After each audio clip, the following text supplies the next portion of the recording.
Thank you for tuning in to the Ring, the Bling, and all the things. Sharon might be laughing just a little bit, but today we're tackling a serious topic. Very serious. One that I think needs to have a light shined on it, and that is vendor etiquette. I don't think people realize really how important this is, honestly. It actually is. We talk all the time about how the wedding business is a relationship-based business and how we work on having those strong bonds with our clients and good relationships with our clients. But I think we don't ever talk about how that relationship goes both ways. I think you're exactly right. And I think it actually can make the whole planning process for you more smooth if you think about some of these things along the way. And we talk a lot about communication. It's the key to a lot of things. Whether you have a wedding planner or not, I think this is something that the respect with the communication. I know phones have changed our lives a lot for the better, but one of the things that I hear, because I work a lot with wedding professionals, is keeping up with the lines of communication. Because now, let's go through it. You can message in Facebook, you can DM in Instagram, you can message in LinkedIn, you can do something in Pinterest, you can do something in Twitter, you can email, text, phone calls, WhatsApp. I mean, there's a whole nother 5 or 10.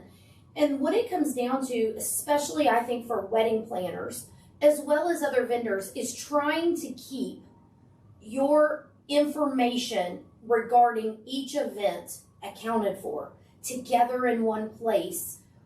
And it's tough when you're in the grocery store and your phone rings and a client has a question and you're trying to be helpful and answer their question, but then they need something from you. If that would have been an email communication, and I want to start off with this communication piece because I feel like that's a big part of vendor etiquette. They're trying to do the best for your event. And if they ask you to communicate in a certain way, it's not to be like, oh, I don't care about the ways you want to communicate. They're trying to keep your shit straight for your event. There is no other way to say it. I actually have struggled a lot with texting because on one hand, I get it. Text messages are quick. My phone's in my hand. I've thought of this. Let me shoot this text message off. But we'll go back to your grocery store example. If I'm in the grocery store and I get a text that says, hey, Sharon, I've decided to change A to B. I have to go home and then hours later when I'm in the office, remember that I got that text message. And that can sound super simple. But it's not when you've got 20 weddings in your head. Well, it's not simple. I mean, it is simple for them, but when it comes to us, it's putting us up for failure, honestly, because if I do not follow through with that text, right. And I'm, like you said, I may be in the grocery store, I may be at home. Right. It doesn't matter. And I don't work on my stuff unless I'm at home. Well, you don't work on it 24/7. Exactly. And really, the worst that I have seen here lately is I have brides text me on Sunday.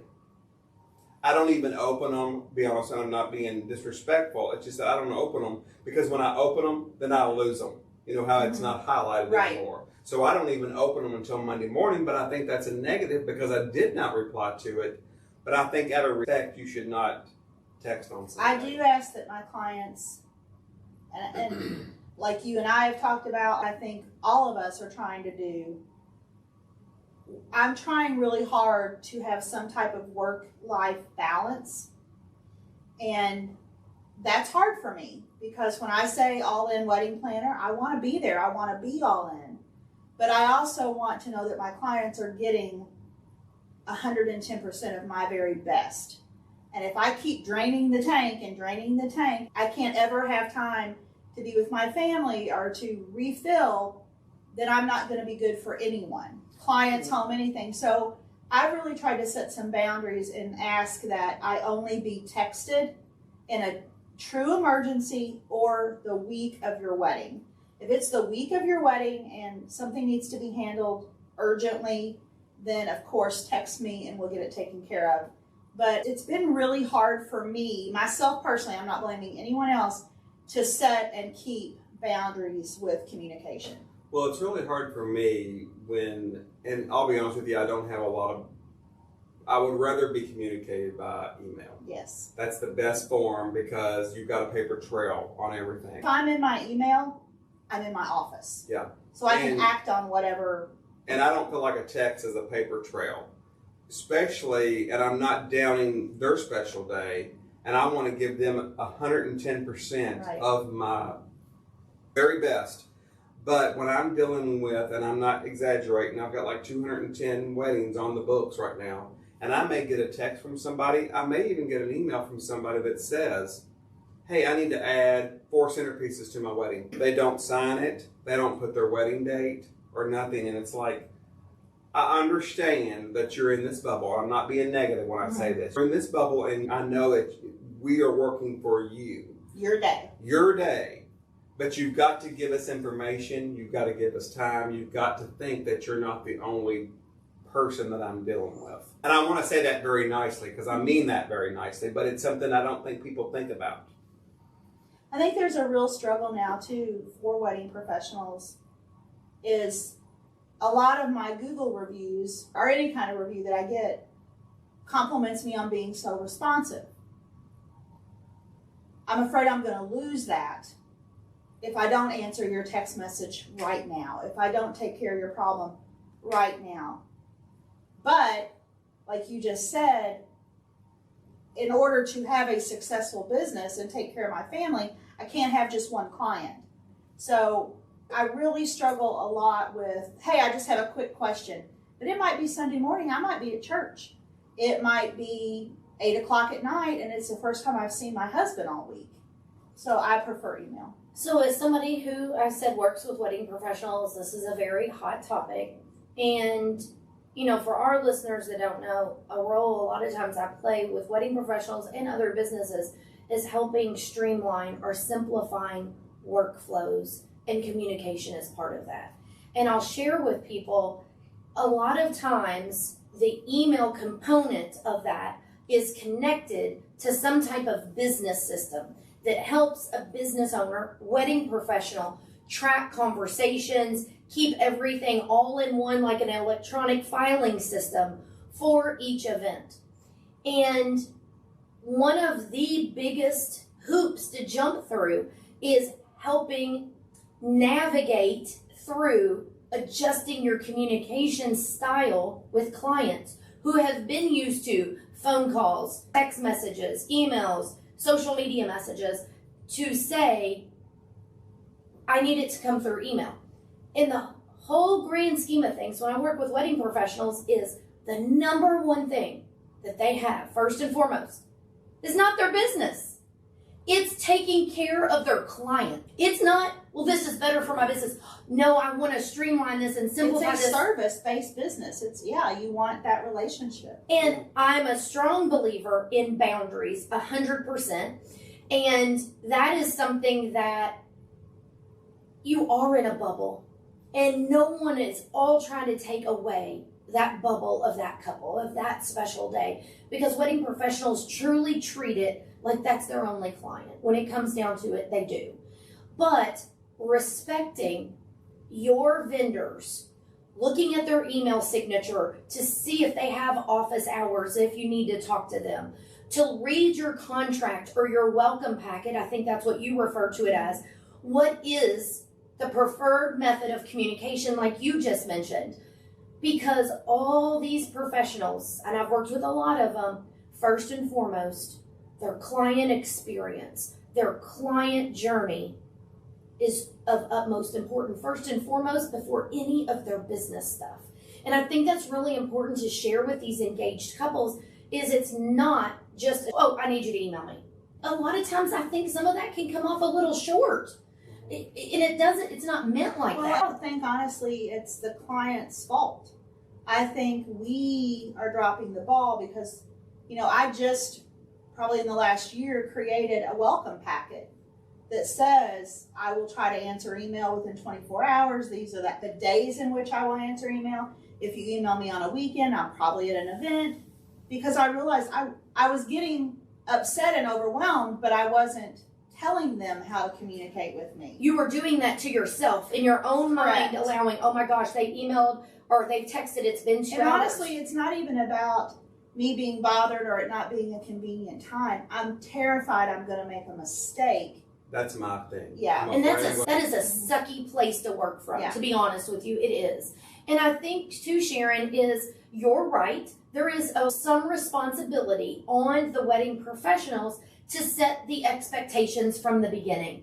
Front, this is it, and go into detail if you want to explain why. Look, I use an all-in-one business system. I like all my communication to be there so I can refer back. There is nothing wrong with that, but I think that's the missing piece sometimes, is conveying the expectations to the couple that you're working with. That's my biggest part, is portraying or getting it across to my clients. So I know we're talking about communication, and I feel like that is a hot topic, but I really want to go into some more stuff here, because when things come up or there's frustrations or things like that, so many times, and Mike's adjusting too, because he's like, oh my God, what are you getting ready to say? Be respectful. Wedding professionals do what they do because they love it. It's a lot of work. You can be frustrated, you can be upset, but really respecting the boundaries and not cussing out a vendor because something didn't go your way or something happened. They are there to provide a service to you and to do their very best. No one, a professional wedding vendor, sets out to be like, I'm going to jack this up.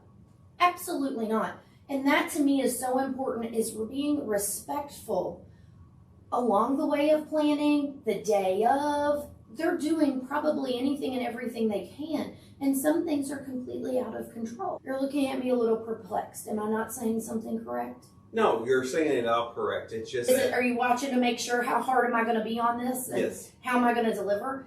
And it is an issue to start, because someone listens to be like, damn, like Kristina's saying, like, really don't get upset with my wedding planner or my wedding vendors? Absolutely not. But there is a way to be upset and convey your message without crossing the disrespectful line. Is that good? I do get what you're saying. I've been really, really blessed that I've never been cussed out by a bride. I think part of the job is you have to accept that there's going to be some wedding day stress. As a wedding planner, my job is to diffuse that and try to keep that at a simmer and not a boil. But there will be some stress. However, I will give an example. I hope they're not listening. I had an initial consultation with a prospective client and her mom. And the mom, it was going pretty well. And then she said, I just want you to know, I'm going to be stressed out. I'm going to cuss you out. I'm probably going to cuss out everybody that works the wedding that day. If my daughter's wedding's not flawless, somebody's head's going to roll. Okay, where's the red flags? That's a quote. And I said, you're welcome for your coffee that I purchased you. We're not a good fit. Because I'm not tolerating that. I'm a professional and I work my butt off for my clients. And that's what we're not going to do. We're not going to treat anyone on my team poorly. I felt like she was saying, because it's my wedding day, I get to do it. I have permission to be abusive. Well, and I've got a sample too. Yeah. In a while, I had a bride and her mom come in and sit down at my table. And the mom's first words were, I just want you to know, she's a bridezilla and I'm a bridezilla mom. Peace out. Just wanted me to know right up front. And I was very nice. And I turned around and says, well, I just want you to know, I don't deal with bridezillas at all. Moms, brides, grooms, whatever. I said, I take my job too serious and you're going to get my 100% working on your wedding. But if you've already got that attitude, we've got a problem already. And I agree with you. My life is too short and too busy to have to deal with someone like Well, that. I honestly think people are, shooting their own foot when they act that way. If you want a professional wedding vendor that has invested in their business, their education, their experience, if you want someone working at that level, no one at that level is going to put up with your shit. Can I just say something? I love how delicately we are maneuvering through this conversation. Well, I'm not doing it. No, I can see in your all's eyes, like, you're kind of stepping to be like, okay, I'm going to say this, but I think this is a conversation to have. There are wedding professionals, and I'm not knocking it, let me be clear about this, putting in their contracts about situations. It's in my contract. Their team themselves being put in situations now, and I think this is not just about communication or other things, but being put in situations at events that they're not going to tolerate, and they have the right to bow out. Well, let me say this. Yes, that family is hiring us to do a job for them, and we're going to do it. I don't plan to mess anything up. Absolutely not. I don't plan to be late. I don't plan to do anything that should not happen. But when it comes down to the detail of each wedding in itself, if you're nice to us, we're going to be nice to you. And if we get along better and become close, like a family, I'm going to give you more. 100%. I agree with that. I am going to go above and beyond and make sure that, oh, let's give her extra here. Let's do this. Let's add more to this. It makes me want to do better for them. Go that extra mile. Go that extra mile. But if you're an ass about it, you're going to get down to the penny that you're getting exactly this, and you're not getting one extra thing. And we don't want to be like that. I've never seen Michael Gaddie like that. But it's the truth. And it is. I work so long with my clients, usually 18 months, 12 months with my clients. We get really close. I mean, I know your grandma's name, and I know what cousin Jenny's allergic to, and all of it. So that's the part about it's the truth. That's the part about my job I love the most. So I don't want that messed up. Okay, so let me put this out there. I feel like a lot of this comes up when it's not professional wedding vendors. And then it somehow carries over to Uncle Buck is my DJ, and he showed up and his stuff it carries over that somehow is carried into other vendors. So I say this, we preach a lot, and our education pushes people to realize about using professional wedding vendors. And I'm going to give an example. You don't plan to be late. You don't plan for this. You don't plan for that. And Sharon plans out everything to a T. We're not going to talk about that in this episode. Okay? However, hello, life. Hello, accidents on the road that kind of messes up little timelines and things like that. Everyone is on the same team, working towards the same goal. A great day full of nothing but wonderful memories. There are going to be things that come up. The thing I always tell people is when you have professionals that this is what they do, day in and day out, they're going to handle it. And like Sharon says, most of the time, you never know anything went on. You know, it's just basic human respect. I'll give a perfect example. I had a client meeting this last week, and my mother-in-law fell and was taken to the emergency room. I texted my client and I said, I'm so sorry. I never do this. I have to cancel our meeting. My mother-in-law fell. The client messaged me back and said, I absolutely understand. Please take care of your family. We're thinking about you. Gonna say a prayer. The next day, that client messaged me to see how my mother-in-law was and if I needed anything. By God, she will have the best wedding because we care about each other. She treated me like a person. She could have complained and said, I took a half day off work for this meeting. Now you're wasting my time. But she treated me like a person.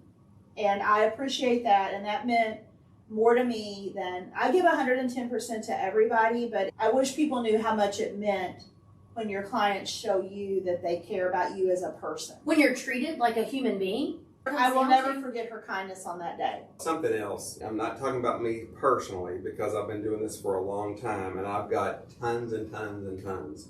I've got cabinets full of thank you cards for over the last Oh my years. gosh. I keep And everyone. that means a lot to me. Like we've said in the past, we work with these people for over a year. Sometimes you talk to them once or twice a week. Then the day comes, you just spill your guts out, you're spilling my talent out to you and make this day beautiful. And then after you walk down the aisle, your history. I never see you again. Hurts my heart. Me personally, I think it is very etiquette for people to send a thank you card. I'm not asking for a tip. I'm not asking for a gift. Just acknowledge that. Just acknowledge, thank you for making my day what I wanted it to be. And appreciation. And appreciation. And not saying that I don't get that, because I do get it a lot. But there's been a few over the years that I have really worked hard for, and we've become really close friends. And nothing. And I've never talked to them since then. I'm thinking, that's hurtful. But let me share this though. You also have other events throughout the year in your store because of what you do. I've seen those faces that you've done their events, Yes. and they've come back to support your business. So on this other side of that coin, I've seen that. And we could talk about this all day long. But one of the things as we close this out that I'd like to mention, and I think we've talked about this before, there's going to be times that things come up. And there may need to be something addressed after an event. Quite possibly can happen, especially the number of events and weddings that you all see. There is a way to do it. There is a way to sit down, have a conversation, find out what happened, and have that discussion. There's nothing wrong with that if something happened at your event. There is nothing wrong. And Sharon, as a wedding planner, I hope that's something that you haven't had to do a lot, but I think you would encourage people that if something came up and it was not met what was in their contract, that it's okay to have a follow-up and have a conversation after the event. It's not just okay. It's necessary. My hairstylist, who is probably one of the most stable relationships in my life, I've gone to her for like 12 years, but she has a sign that I love on her counter, and it says, if you have a problem, please tell me. If you have a great experience, please tell the world. I love it. Because I would so much rather one of my clients tell me, and knowing me and the way I feel about my clients and my business, if I did something wrong, I promise you it won't happen a second time. Well, and the Yeah. thing is we're going to use that as a learning experience. We learn. I mean, sometimes we do not see, we do the same things over and over and over. Mm-hmm. Sometimes somebody has not brought it to our attention of, you know what, this happened. Well, if I didn't know what happened, I can't fix it. But if you hug me at the end of the night and say thank you, and I put you in a car, and then I find out that you're bashing me on social media or you leave a bad review, but I never had an opportunity to address it. It's not happened to me, thank you, Jesus, but, you know, my heart would be broke. Like, give me a chance. And if you have a wedding planner, I would feel like even after the event's over, if there was a situation that happened with a vendor or something like that, they're probably in their contract going to be that liaison, that partner with you to go have that sit down meeting or have that phone call. If a client came to me with a concern about another vendor, not me, or I noticed a concern, out of respect for that business professional, I would address it and have the conversation. It's a fine line as a wedding planner though, because the client and each vendor have a contract between the two of them. I am not part of that contract.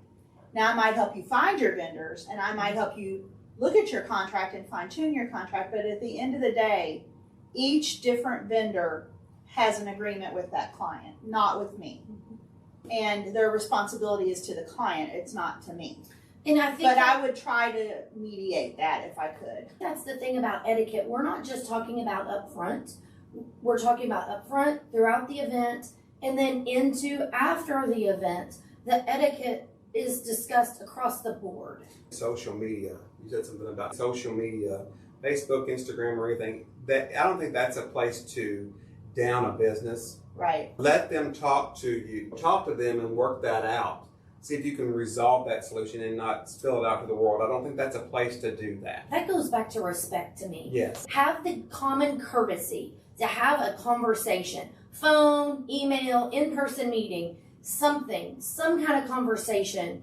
And so many times I feel like people latch on and just boom, do a post on Facebook. I don't know. Without thinking about it. Then it's, oh, maybe I shouldn't have. You can't take that back.